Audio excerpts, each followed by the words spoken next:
Alors, aujourd'hui, on va parler d'une tactique de manipulation qui détruit plus de vies qu'on n'imagine.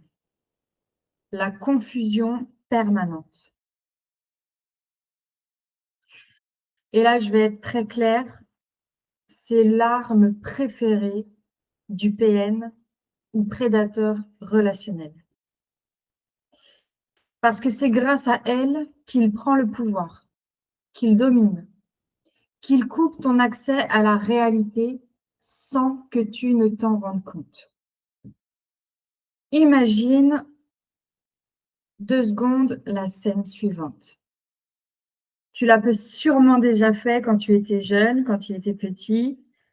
Tu tournes sur toi-même pendant 30 secondes.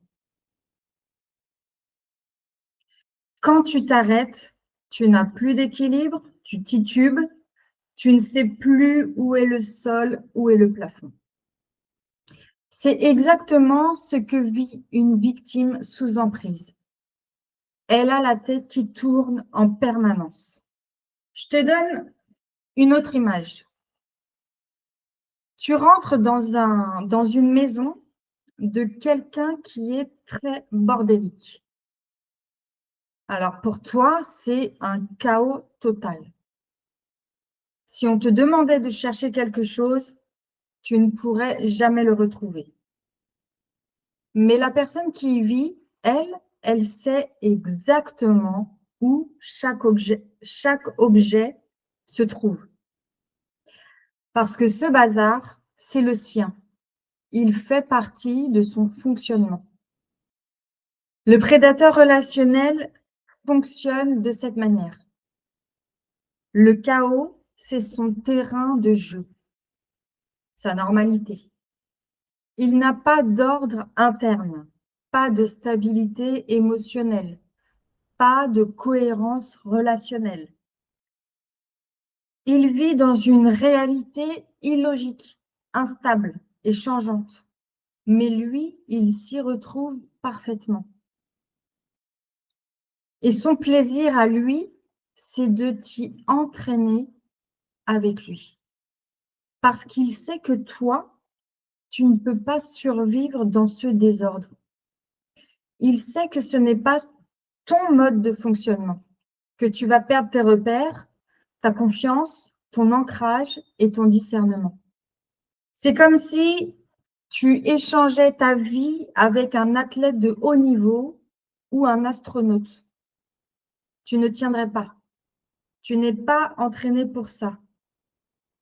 Ton corps, ton esprit, ton rythme, tout s'effondrerait parce que tu n'es pas faite pour vivre ce quotidien-là.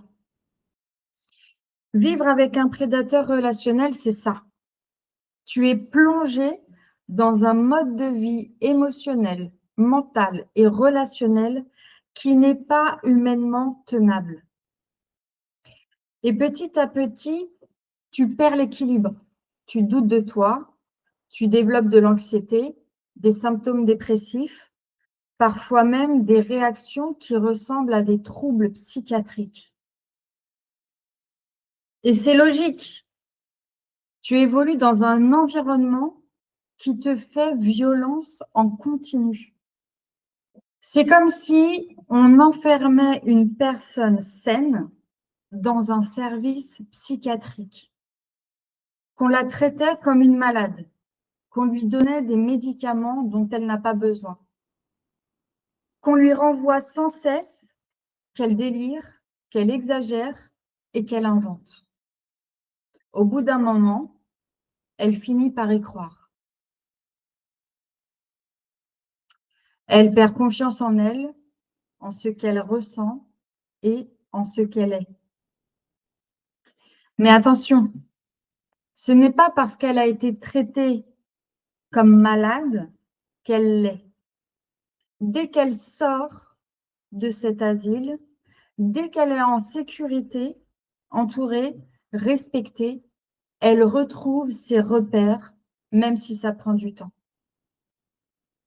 C'est exactement ce qui se passe lorsque l'on quitte le prédateur relationnel. Et il faut aussi clarifier un point fondamental. Ils savent exactement ce qu'ils font, bien sûr. Ils ont conscience de la réalité, bien sûr. Ils connaissent la vérité, bien sûr. Et oui, ils choisissent délibérément d'en fabriquer une autre. Ils mentent volontairement, ils inversent, ils brouillent, ils modifient, ils inventent, ils nient, ils contredisent. Non pas parce qu'ils y croient vraiment, mais parce que c'est plus avantageux pour eux. Avec le temps, à force de répéter leurs mensonges, ils peuvent finir par y adhérer. Mais ça arrive à tout le monde. On retient ce qu'on a envie de retenir et on oublie ce qu'on a envie d'oublier. Ça n'a rien de pathologique. La vérité, c'est qu'ils connaissent parfaitement les deux versions, celle qui est réelle et celle qu'ils utilisent pour te contrôler. La confusion permanente n'est donc pas un accident, ni un trait de caractère, ni de l'inattention. C'est une stratégie consciente, quotidienne, méthodique, destinée à te rendre dépendante, vulnérable et désorientée. Parce qu'une personne confuse ne se fie plus à elle-même. Elle se fie à celui qui prétend détenir la vérité. Et c'est là que l'emprise se referme.